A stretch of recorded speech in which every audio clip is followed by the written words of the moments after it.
નર્મદાના બે આદિવાસી યુવકોને ઢોર માર મારીને તેમને જે ઘટના બની હતી તેમાં બંને આદિવાસી યુવકોના મોત નીપજ્યા હતા અને એ બાદ તેમને ન્યાય અપાવવા માટે આપ હોય કે પછી કોંગ્રેસ તમામ નેતાઓ જે મેદાને આવ્યા હતા અને આજે એક શ્રદ્ધાંજલિ કાર્યક્રમ કેવડિયા ખાતે રાખવામાં આવ્યો હતો। આ કાર્યક્રમની અંદર આપના એક મહિલા આગેવાન પણ જોડાયા હતા, તેમની પણ અટકાયત કરી દેવામાં આવી છે। આ સાથે જ ચૈતર વસાવા, દર્શના દેશમુખ, અનંત પટેલ, ઘણા બધા નેતાઓ છે। આ તમામ જે આ બંને યુવકો છે તેમને ન્યાય અપાવવા માટે મેદાને આવ્યા છે। શ્રદ્ધાંજલિ કાર્યક્રમ રાખવામાં આવ્યો હતો અને તે દરમિયાન જ્યારે બધા જ નેતાઓ કેવડિયા જઈ રહ્યા હતા એ દરમિયાન બધા જ નેતાઓની અટકાયત કરવામાં આવી છે। તમામ નેતાઓ છે તેમને અત્યારે નજરકેદ કરી દેવામાં આવ્યા છે। એ દરમિયાન રાધિકા રાઠવા છે તે પોલીસ સ્ટેશનમાં હતા, જેમને નજરકેદ કરવામાં આવ્યા હતા અને ત્યાંથી તેમણે એક નિવેદન આપ્યું છે, તે પણ આપણે પહેલા સાંભળી લઈએ। આજ રોજ કેવડિયા ખાતે જે અમે કાર્યકર્તાઓ તમામ સામાજિક આગેવાનો ભેગા થવાના હતા, પણ આ સરકાર કોઈ ન્યાય આપવા માંગતી નથી।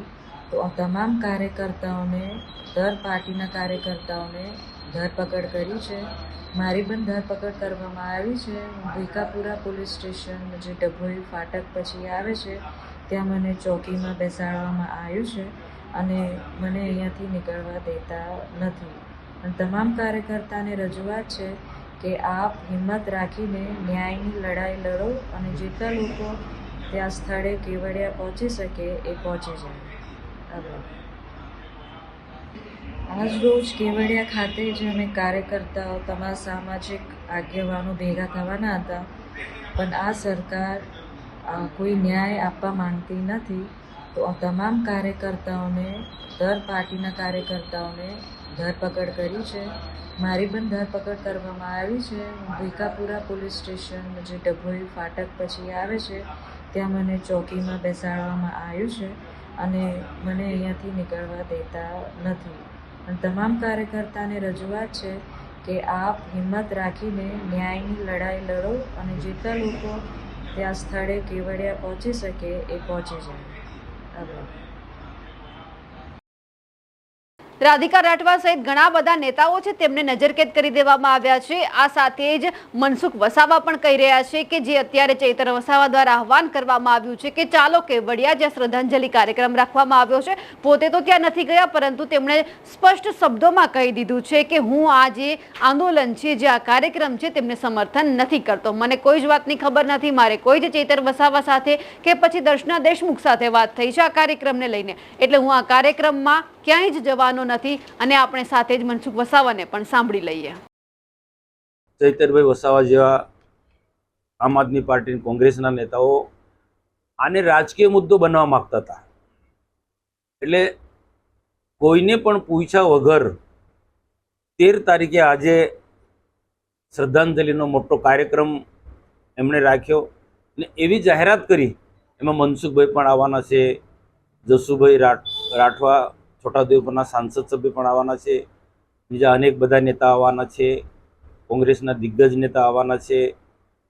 આ પ્રકારની ચૈતરભાઈ વસાવાએ કોઈને પણ પૂછ્યા વગર જાહેરાત કરીને સોશિયલ મીડિયામાં બધું પડતું હતું, ટીવી મીડિયામાં પણ આ બધી જાહેરાત આવી। જ્યારે અમને જવાબદાર લોકો તરફથી પૂછવામાં આવ્યું તો અમે સ્પષ્ટ ના પાડી કે અમને આ વાતની ખબર જ નથી।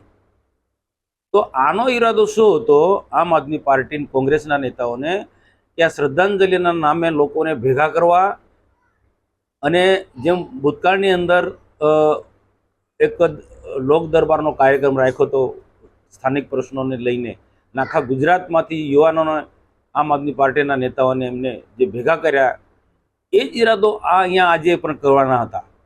એટલે વહીવટીતંત્રને આનો ડર લાગ્યો કે ભૂતકાળમાં એવી અનેક ઘટના ઘટી છે કે વધુ સંખ્યામાં લોકો ભેગા થાય તો અહીંયા અરાજકતા ફેલાય, તો એને ધ્યાનમાં રાખીને આ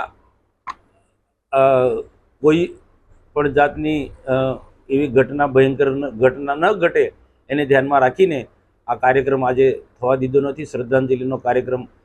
અને મંજૂરી પણ આ લોકોએ માંગી નથી, બીજા કોઈ અન્ય આમના સગા સંબંધી પાસેથી મંજૂરી કંઈક મંગાવી હતી, પણ એ સગા સંબંધી પણ ના પણ પાડી દીધી કે ભાઈ આમાં અમે જવાના નથી અને સરકારની જે કામગીરી છે, વહીવટીતંત્રની કામગીરી જે છે એનાથી અમને સંતોષ છે એવું પણ એમને કહ્યું છે। અમે અમારા સમક્ષ પણ વાત કરી છે।